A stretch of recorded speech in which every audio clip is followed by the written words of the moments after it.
Oke. Kalau ada satu kesamaan, tolong slide yang berikutnya. Yap, slide yang berikutnya lagi. Kalau ada satu kesamaan dari orang-orang ini, apa? Kalau satu kesamaan dari orang-orang ini, apa? Saya minta kalian untuk bicara dengan teman sebelah kalian, saya kasih 30 detik. Kalau ada satu kesamaan, kalau nggak tahu, silakan tanya satu dengan yang lain, siapa orang ini, ya, kalau nggak tahu. Oke? 30 detik ya.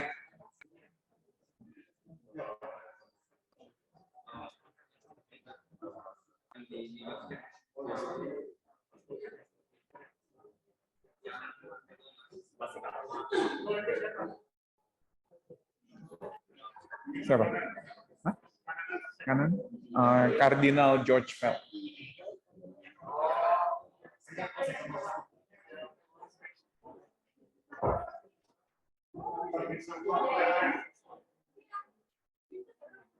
Hah?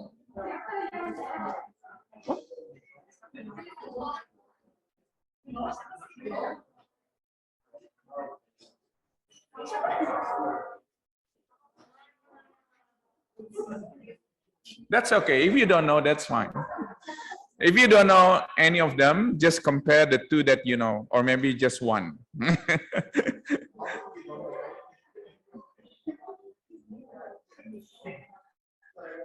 Udah lewat? Ada yang nggak tahu salah satu dari yang ini? Dari tiga ini? Ada yang nggak tahu? Ya, kamu nggak tahu berapa, Richard? Semua yang nggak tahu. Oke, that's fine. Yep. Ada yang nggak tahu? Sama sekali nggak tahu juga. Oke, yep. Jadi yang paling sebelah kiri atas itu namanya Raffi Sakarias. Ya, kemarin itu memang baru ada sebuah kasus yang ketika dia sudah meninggal, pada waktu itu ada beberapa accusation terhadap dia, khususnya yang berhubungan dengan seksual. Dia seorang penginjil besar sebetulnya. Yang sebelah kanan, siapa yang tahu sebelah kanan atas? Ya, Kardinal George Pell. Apa yang terjadi dengan Kardinal George Pell? Kalau ada yang tahu kasusnya? Yap. Jadi ada kasus terhadap gereja Katolik, khususnya di dalam masalah mengenai children, gitu ya, masalah child abuse. Terus kemudian bagian yang bawah, siapa yang tahu? Carl Lentz, siapa itu? Pastornya Hillsong di New York, betul. Ya, apa yang terjadi? Jadi ada terjadi pelecehan juga.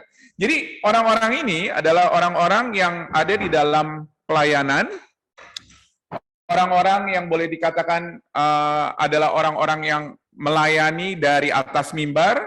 Tetapi sekali lagi, kenapa hal ini bisa terjadi? Kenapa hal ini bisa terjadi? Kenapa orang-orang seperti ini bisa mengalami kejatuhan atau skandal terhadap hal-hal yang sangat sepele sebetulnya, yang sangat sepele. Jadi itu adalah bagian yang di dalam kita ketika kita mempelajari mengenai pertumbuhan kita sebagai orang Kristen, itulah yang disebut sebagai pemuridan atau discipleship, ya. Yaitu bagaimana manusia Kristen bisa di dalam pasang surut kehidupan tetap mengikuti Kristus sampai mati. Bagaimana seharusnya mereka tetap mengikuti Kristus sampai mati. Tetapi dalam kenyataannya, boleh dikatakan kita melihat bagaimana orang-orang Kristen juga bisa jatuh, boleh dikatakan. Mungkin kalian pernah dengar ya, beberapa orang Kristen yang kalian tahu, ternyata pindah agama. Karena apa? Karena merit dengan orang dari agama lain. Mungkin pernah dengar hal itu. Mungkin juga pernah dengar kalau misalnya ada pemimpin kalian dulu di sekolah minggu atau guru sekolah minggu, tiba-tiba nggak lagi pergi ke gereja. Kenapa? Karena mungkin satu dan lain hal kita nggak tahu juga. Ada juga banyak international students yang dulunya pergi ke gereja di Indonesia, sekarang pergi ke Australia, nggak ada orang tua, nggak ke gereja lagi. Pertanyaan yang lebih dalam lagi itu terjadi kepada kita ialah apa? Why? Kenapa hal ini terjadi? Seringkali jawaban kita ialah, ya memang itu pilihan hidupnya ya. Betul nggak? Ya. Atau mungkin jawab kita, dari dulunya kelihatannya mungkin orang ini nggak bertobat secara sungguh-sungguh. Atau mungkin kita pikir, terlalu complicated kok. Masalahnya kelihatannya nggak sesimpel itu, ternyata nggak sesederhana itu. seringkali bagaimana iman tidak bisa dipraktekkan di dalam kehidupannya. Nah, Yakobus mengadres mengenai masalah-masalah ini. Kalau kita lihat, memang tidak di dalam scale yang besar, tetapi dia bicara mengenai day-to-day stuff. Dan seringkali inilah juga yang kita hadapi, day-to-day stuff. Mungkin kita secara nggak langsung, kita sendiri juga pernah gitu loh, jatuh di dalam satu hal dan lain hal yang mungkin nggak sebesar seperti 3 orang tadi, masuk ke media dan lain sebagainya. Tetapi kita juga mungkin di dalam perjalanan kita sehari-hari, kita jatuh. Kita seharusnya menjadi orang Kristen yang setia, yang terus mengikuti Tuhan, yang terus taat kepada Tuhan, tetapi ternyata kita jatuh dan pada akhirnya kita nggak menjadi contoh yang baik, begitu loh. Memang nggak terekspos, saya katakan, di media dan lain sebagainya, tapi sebetulnya itu adalah bagian di mana kita sebetulnya telah menyangkal Tuhan. Menyangkal Tuhan. Yang disebut di dalam bahasa Indonesia sebagai murtad. Memang bukan di dalam zone yang publik, begitu ya. Ini zone yang private, atau mungkin hanya diketahui beberapa orang. Tetapi sedikit banyak boleh dikatakan kita itu adalah orang-orang yang sudah murtad. Lalu pertanyaannya ialah, apakah sikap kita menghadapi itu? Nah, Yakobus di sini menginginkan agar kita bisa melalui proses pemuridan di dalam kehidupan ini secara sukses. Apa artinya secara sukses? Bukan berarti sempurna, tetapi bagaimana kita di dalam proses pemuridan ini terus-menerus untuk menjadi semakin hari, semakin serupa seperti Kristus, bisa mempertahankan iman kita sampai kita mati. Nah, apa aja yang diajarkan oleh Yakobus pada hari ini di dalam bacaan yang tadi kita baca? Kalau misalnya kalian tadi baru datang, bacaannya ialah dari Yakobus 1 ayat 19 sampai pasal 2 ayat 13. Yakobus itu James di dalam bahasa Inggrisnya. Nah, ada 3 hal yang diajarkan oleh Yakobus di sini. Yang pertama, yaitu mengenai dasar pemuridan atau discipleship 101, kalau misalnya kita boleh tulis. Nah, memang inilah yang menjadi standar pemuridan, dan Alkitab ketika bicara mengenai standar pemuridan, standar daripada discipleship, standarnya tinggi ya. Betul nggak? Standar tinggi. Contohnya, misalnya dari Matius 5 ayat 48. Kita baca bersama-sama, ya, ada di screen. 1, 2, 3. Karena itu, haruslah kamu sempurna, sama seperti Bapamu yang di surga adalah sempurna. Oke? Atau ketika kita melihat bagaimana Yesus mengajarkan ketika kita menghadapi musuh, atau ketika Yesus menghadapi musuh, apa yang diajarkan oleh dia di Matius 5 ayat 44 sampai 45, ada di screen juga. Tetapi aku berkata kepadamu, kasihilah musuhmu dan berdoalah bagi mereka yang menganiaya kamu, karena dengan demikian kamu akan menjadi anak-anak Bapamu yang di surga, yang menerbitkan matahari bagi orang jahat dan orang baik, dan menurunkan hujan bagi orang benar dan orang yang tidak benar. Terus kalian datang ke saya, kok Kian, nggak mungkin ini teori lah, teori ya. Yesus tuh standarnya terlalu tinggi. Ini real life sulit untuk dilakukan. Nah, minggu lalu, ingat nggak? Kita belajar bagaimana kita, kalau kita perlu hikmat, kata Yakobus, apa yang harus kita lakukan? Kalau misalnya kita perlu hikmat, minta. Kita harus datang kepada Tuhan dan minta. Dan itu adalah memang harus terjadi di dalam setiap keputusan yang harus kita ambil sehari-hari. Misalnya contohnya di ayatnya yang kelima ya, dikatakan minta di Yakobus 1 ayat 5. Tetapi apabila di antara kamu ada yang kekurangan hikmat, hendaklah ia kiranya apa? Memintakannya kepada Allah. Jadi kata Yakobus apa? Kamu kurang hikmat, kamu perlu mengambil keputusan di dalam kehidupan kamu. What should you do? Ask. Datang kepada dia dan minta. Oke? Dan kita kemudian dilahirkan kembali di dalam Kristus, kata Yakobus di pasal 1 ayat 18, atas kehendaknya sendiri ia telah menjadikan kita oleh firman kebenaran, supaya kita pada tingkat yang tertentu menjadi anak sulung di antara semua ciptaannya. Jadi kata Yakobus begini, ada proses lahir baru di dalam kehidupan orang Kristen, dan kemudian ada proses pertumbuhan dari lahir baru itu menjadi semakin lama semakin serupa seperti Kristus. Dan Yakobus menjelaskan di dalam suratnya itu, di dalam beberapa kasus, contoh kasus. Dia jelaskan di dalam bagaimana seorang menjaga lidah, contohnya. Kemudian dia jelaskan juga bagaimana seorang mungkin bisa peduli kepada orang lain yang membutuhkan. Tetapi yang mengikat semuanya, kata Yakobus, ada di ayat 26 dan 27. Perhatikan, ada di screen. Ya. Jikalau seorang menganggap dirinya beribadah, dalam bahasa Inggris dipakai kata religious, dan tidak mengekang lidahnya, ia menipu dirinya sendiri, maka sia-sialah ibadahnya. Kemudian dikatakan di ayat 27, ibadah, yaitu dipakai kata religion di dalam bahasa Inggris, yang murni, yang tak bercacat di hadapan Allah Bapa kita, ialah mengunjungi yatim piatu dan janda-janda di dalam kesusahan mereka, dan menjaga supaya dirinya sendiri tidak dicemarkan oleh dunia. Jadi apa yang dikatakan oleh Yakobus? Yakobus ingin mengatakan bahwa ibadah di dalam arti yang abstrak, iman, keyakinan, tanpa ibadah, saya pakai kata ibadah lagi ya, karena ini dia pakainya kata ibadah di dalam bahasa Indonesia. Jadi ibadah yang abstrak, iman, keyakinan, dan lain sebagainya, tanpa ibadah, yaitu perbuatan, tindakan, dan lain sebagainya, itu semuanya adalah cuma-cuma. Iya, hujan di luar kelihatannya, angin besar. Kalau mau ngelihat di situ. Jadi ibadah, itunya juga terbuka. Mungkin bisa ditutup dulu kali jendelanya. Ya. Bangunan ini adalah bangunan yang paling tua di antara semua kompleks ini dan udah ratusan tahun. Jadi udah ratusan tahun menghadapi hujan kayak begini, aman. Tenang. Apalagi yang mesti ditutup, di belakang juga mesti ditutup.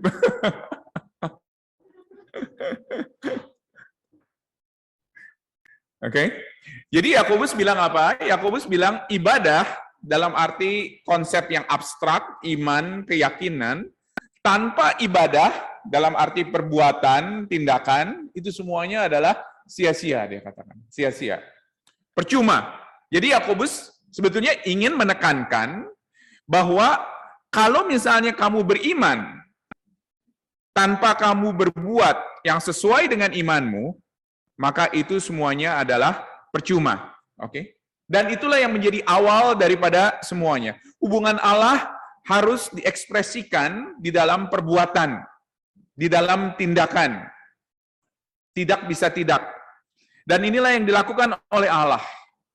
Allah bukan hanya dikenal sebagai Allah yang baik, Allah yang mengasihi, Allah yang kudus, tetapi dia bertindak atas sifat-sifatnya itu. Dia bertindak ketika dia bilang dia mengasihi, dia bukan hanya sekedar bilang dia mengasihi, tetapi dia bertindak dengan dia mengirimkan Tuhan Yesus sebagai anaknya satu-satunya untuk mati di atas kayu salib buat dosa-dosa kita. Yakobus tidak neglect hal-hal yang mendasar seperti hubungan pribadi dengan Allah, diselamatkan oleh karena anugerah saja, membaca Alkitab, dan lain sebagainya, berdoa, hidup kudus, dan lain sebagainya. Tetapi dia katakan, kalau misalnya kita hanya bicara soal iman tanpa perbuatan, maka itu adalah sesuatu yang sia-sia. Jadi itu yang pertama, discipleship 101. Yang kedua, dia memberikan kasus sekarang. Dia memberikan contoh kasus. Bagaimana kepedulian kepada orang yang miskin. Nah, Yakobus di sini memulai dengan situasi yang real, yang ada di dalam gerejanya, straight to the point. Perhatikan pasal 2. Kalau kalian lihat di dalam Alkitab, di pasal 2, ayat 1 sampai ayatnya yang keempat. Saudara-saudaraku, sebagai orang yang beriman kepada Yesus Kristus, Tuhan kita yang mulia, janganlah iman itu kamu amalkan dengan memandang muka. Sebab jika ada seorang yang masuk ke dalam kumpulanmu dengan memakai cincin emas dan pakaian indah, dan datang juga orang miskin ke situ dengan memakai pakaian yang buruk, dan kamu menghormati orang yang berpakaian yang indah itu, dan berkata kepadanya, silakan Tuhan duduk di tempat yang baik ini, sedang kepada orang yang miskin kamu berkata, berdirilah di sana, atau duduklah di lantai ini dekat tumpuan kakiku, bukankah kamu telah membuat pembedaan di dalam hatimu, dan bertindak sebagai hakim? Jadi kelihatannya ada kasus seperti ini. Ada dua orang dikatakan, yang asing datang ke gereja ini, datang ke gedung gerejanya yang tempat Yakobus waktu itu melayani. Mereka datang dan mereka nggak tahu harus duduk di mana. Nah, seperti biasa kita tahu ada usher tentunya. Yang satu pakai pakaiannya yang bagus, pakai pakaian yang bermerek, jamnya yang mahal, ya, sepatunya mahal dan lain sebagainya, perhiasan yang mahal. dan dikasih tempat yang utama di gerejanya. Oke? Dan satu lagi miskin. Pakaiannya mungkin banyak bolong-bolongnya, ya. Walaupun nggak setiap orang kaya pakaiannya maksudnya bajunya mungkin ada yang punya bolong-bolong juga gitu ya. Karena saya tahu ada orang kaya, teman saya kaya sekali, tetapi bajunya bolong-bolong. Dia bilang ini baju paling enak buat tidur soalnya katanya. Oke, anyway, dia datang boleh dikatakan dengan baju yang bolong-bolong itu, oke, dan dikatakan duduknya di sini, atau mungkin belum mandi, bau dan lain sebagainya, dan kemudian usher-nya persilakan dia duduk di tempat yang asing begitu. Nah, kenapa perlakuan ini beda? Oke, ternyata cukup jelas ya. Karena apa? Karena pakaian mereka. Jadi si usher ini menyambut dua orang ini, yang satu pakai pakaian yang bagus, yang satu pakai pakaian yang compang-camping, dan kemudian dipersilakan duduk di tempat yang berbeda. Karena apa standarnya? Karena dari pakaiannya, Jadi sesuatu yang terlihat. Jadi ini adalah dosa, dan dosa ini diangkat oleh Yakobus, ialah karena apa? Karena ketidakpedulian daripada si usher ini. Karena partiality daripada si usher ini. Dosa yang karena kita melihat dijudge atau dia menjudge karena sesuatu yang sifatnya eksternal. Dan seringkali ini terjadi bukan di Indonesia, betul nggak? Ya, kalau misalnya kita pergi ke mall, ya, pakai mobilnya BMW, ya, tentunya satpamnya biasanya itu ada tempat di mall yang udah ditutup-tutup sama dia ya, pakai konnya. Tetapi kalau misalnya kita lewat dan masuk naik BMW, itu konnya itu diangkat sama dia, langsung dia kasih parkir. Tetapi kalau misalnya yang masuknya itu lewat pakai Avanza, ya, tempat konnya itu disuruh parkirnya ke tempat yang lebih jauh gitu. Karena apa? Karena dia tahu kalau misalnya pakai BMW, kemungkinan dia dapat tip. Paling sedikit, tipnya 10.000. Paling sedikit, begitu loh. Bisa juga kalau dia lagi untung dapat 20.000 atau bahkan 50.000. Anyway, itu terjadi gitu loh. Pertanyaannya ialah kenapa hal ini dosa? Perhatikan ayat 4. Perhatikan ayat 4. Apa yang dikatakan? Bukankah kamu telah membuat apa? Kata James, kata Yakobus, pembedaan. Di dalam bahasa Indonesia dipakai kata pembedaan. Di dalam bahasa Inggris, di NIV, dipakai kata make distinction. Make distinction. Sebetulnya di dalam Yunani, bahasa aslinya, itu sebetulnya adalah kata yang dipakai atau disebut sebagai inconsistent. Inconsistent kata tersebut. Jadi, kalau kita baca lagi ayatnya yang keempat, kita boleh katakan seperti ini. Bukankah kamu telah membuat atau melakukan sebuah inkonsistensi? Inkonsistensi di dalam hatimu dan bertindak sebagai hakim dengan pikiran yang jahat. Jadi sebetulnya ini bukan hanya sekedar pembedaan. Bukan hanya sekedar pembedaan, tetapi ada terjadi inkonsistensi di dalam kehidupan kita. Oke, membedakan orang berdasarkan apa? Berdasarkan pakaiannya.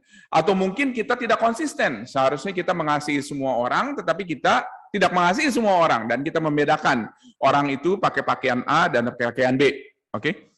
Lalu kalau begitu, apa yang harus kita lakukan di dalam situasi tersebut?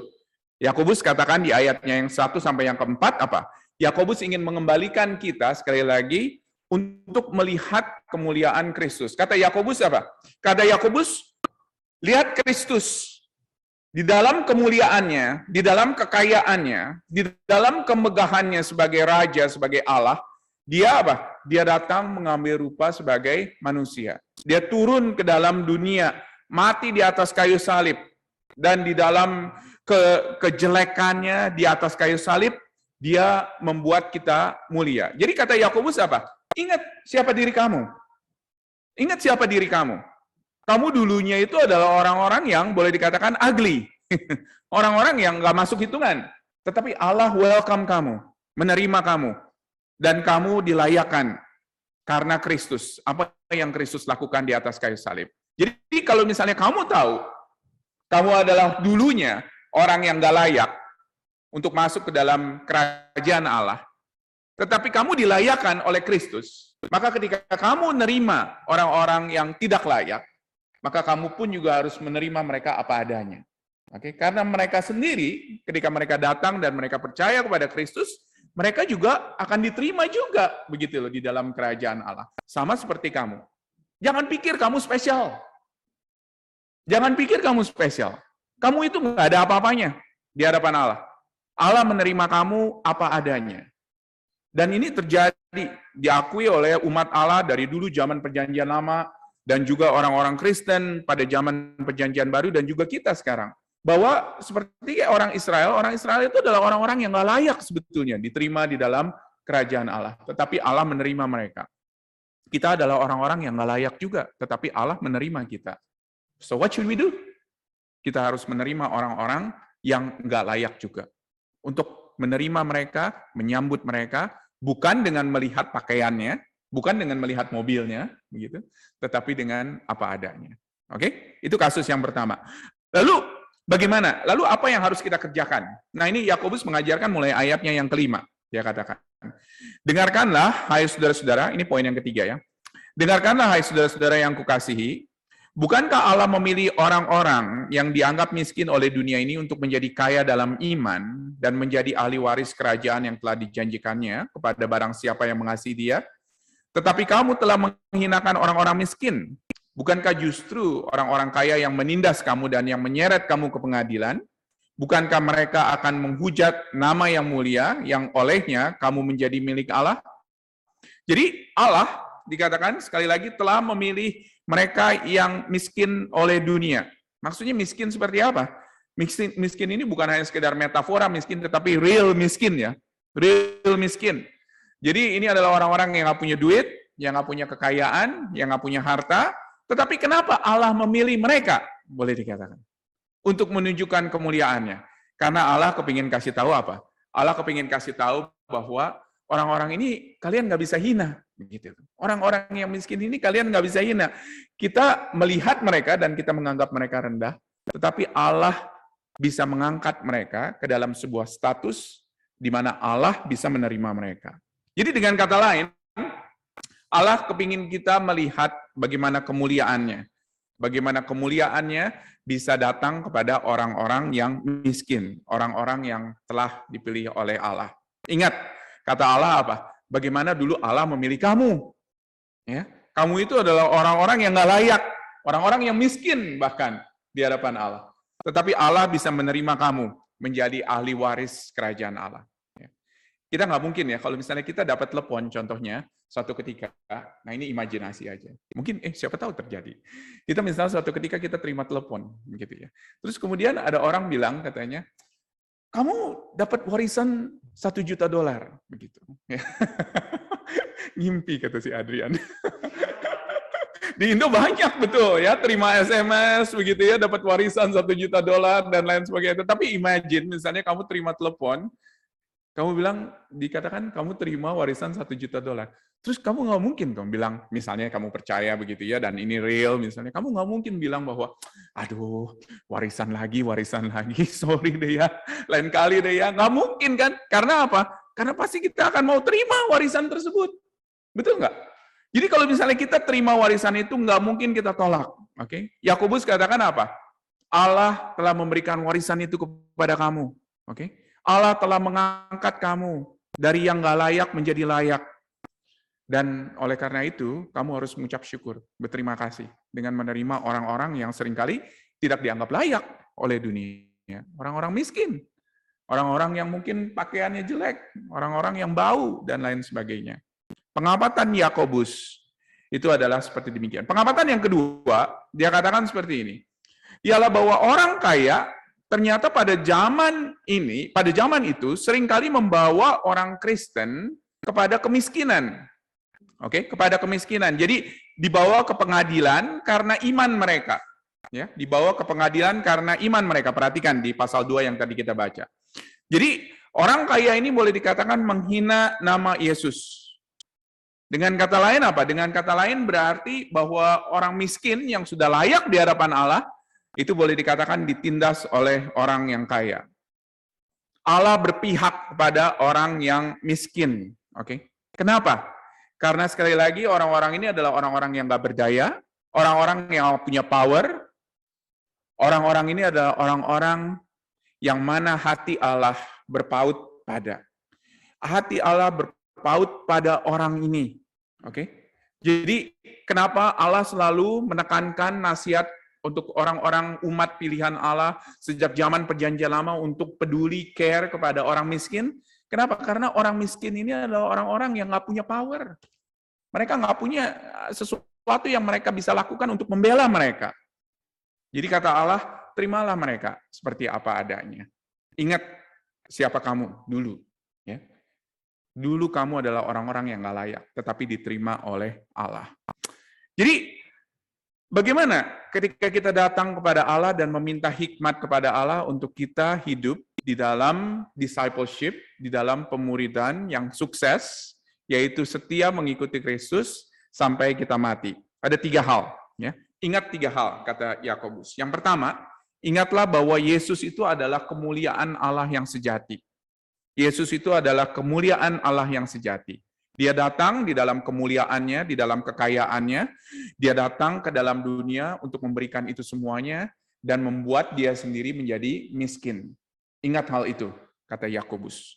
Yang kedua, pikirkan apa yang Allah pikirkan. Pikirkan apa yang Allah pikirkan. Kenapa Allah berpihak kepada orang-orang miskin? Seringkali kita bingung ya, kenapa begitu ya? Tetapi kalau misalnya kita coba telusuri, kita akan mengerti kenapa Allah berpihak kepada orang miskin. Karena mereka adalah orang-orang yang nggak punya power, orang-orang yang nggak punya sesuatu yang untuk mempertahankan mereka. Kenapa Allah seringkali dikatakan berpihak kepada janda, kepada yatim piatu di dalam Perjanjian Lama? Karena mereka nggak punya power. Mereka nggak punya sesuatu yang mereka bisa lakukan untuk membela diri mereka. Oleh karena itu, pikirkan apa yang Allah pikirkan, kata Yakobus. Yang ketiga, pikirkan siapa kita sebelum kita menerima Yesus. Ya, pikirkan siapa kita sebelum kita menerima Yesus. Kita adalah orang-orang yang nggak layak, tetapi Allah melayakkan kita di dalam Kristus. Baik itu kelayakan rohani, maupun juga sebetulnya kelayakan jasmani. Okay? It's very interesting. Kenapa kita adalah orang-orang yang disebut sebagai miskin, dan kemudian sekarang kita menjadi kaya di dalam Kristus. Allah ingin menunjukkan betapa kita adalah orang-orang yang sebetulnya sangat desperate sekali, membutuhkan Kristus yang kaya, karena kita miskin, baik itu secara jasmani maupun juga secara rohani. Dan kita dilayakkan oleh Allah untuk ada di dalam kerajaan-Nya. Mari kita berdoa. Terima kasih Bapa di surga, buat firman-Mu, yang terus berbicara kepada kami, mengingatkan kami sekali lagi, menegur kami, dan biarlah kiranya Tuhan, firman ini juga yang boleh terus ya Bapa berbicara kepada kami, setiap kami, pribadi lepas pribadi. Tuhan tolong kami, ajar kami untuk konsisten di dalam iman percaya kami, yaitu beriman dan percaya, dan boleh melakukan iman kami. Terima kasih ya Bapa. Kami bersyukur dan berdoa di dalam nama Yesus. Amin. Kita akan masuk ke dalam satu lagu sebelum nanti ada Q&A. Thank you, Koken.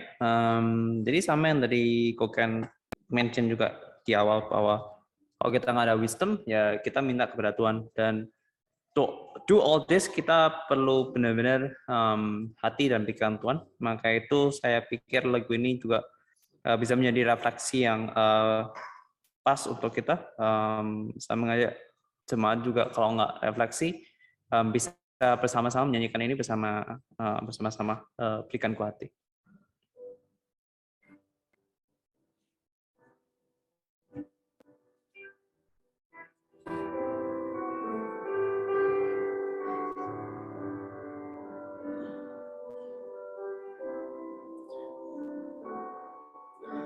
Berikan ku hati seperti hatimu yang penuh dengan belas kasihan. Berikan ku mata seperti matamu, memandang tuaian di sekelilingku. Berikan ku tanganmu untuk melakukan tugasmu. Berikan ku kakimu melangkah dalam rencanamu. Berikan ku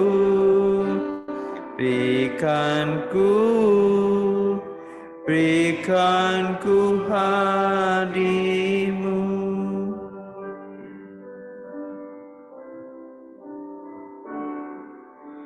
Berikan ku hati seperti hatimu yang penuh dengan belas kasihan.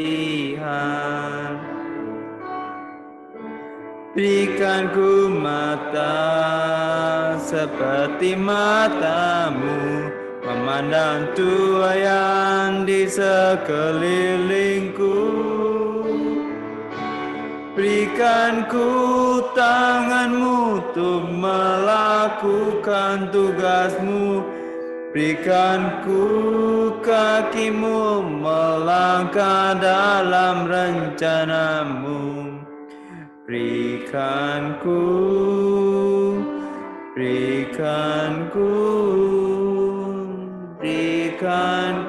hatimu. Berikan ku hatimu. Ada yang mau bertanya?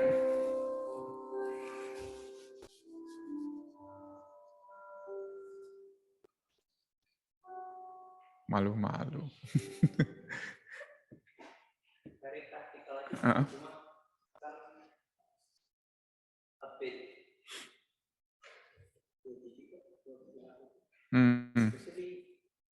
Kalau kita ke gereja, itu semua orang jemaatnya bisa datang dari berbagai macam background gitu kan.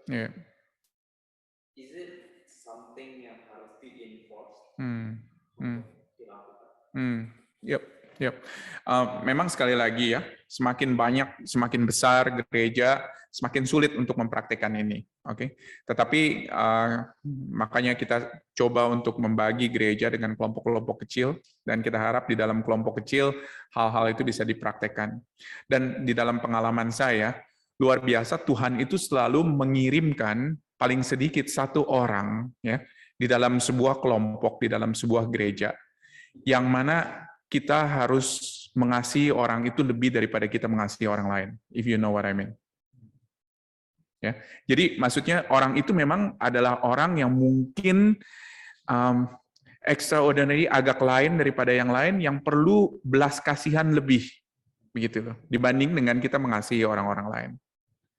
Dan saya yakin selalu ada, gitu loh. Tuhan itu selalu punya cara untuk membuat kita merilis kita punya belas kasihan lebih daripada biasanya untuk mengasihi orang-orang tersebut. Dan saya yakin dan percaya itulah caranya dia untuk dia mengextend kita supaya kita lebih lagi mengasihi orang-orang yang nggak layak dikasihani oleh dunia. Ya. Ada pertanyaan lagi? Tapi memang betul, maksudnya semakin besar size-nya semakin sulit, begitu.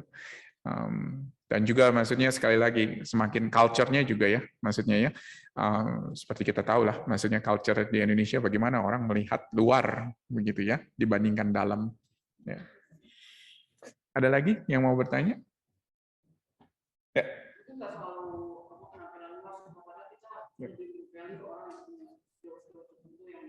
Betul. Yep. Yep. Nggak skillful ya. Yep. Bisa juga itu dari segi pelayanan, dari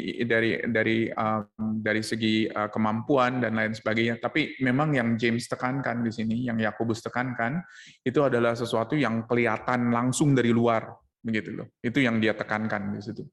Oke. Ada lagi yang mau memberikan komentar atau bertanya? Ya, Freddy. Bacaan ini sepertinya lebih ke saudara-saudara di orang yang Muslim Iya.